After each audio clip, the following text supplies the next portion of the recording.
I'm Pastor Keith Richard. Welcome to this week's Connection Points.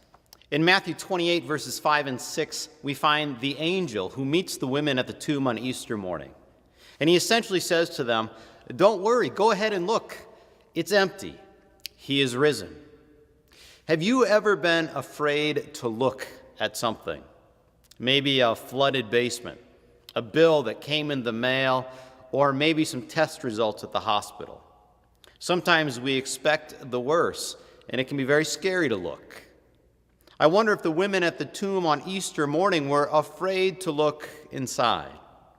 After all, they came expecting the worst. They came expecting a dead Jesus. But what they found instead was the greatest news the world has ever known. The tomb was empty. Jesus had risen from the dead.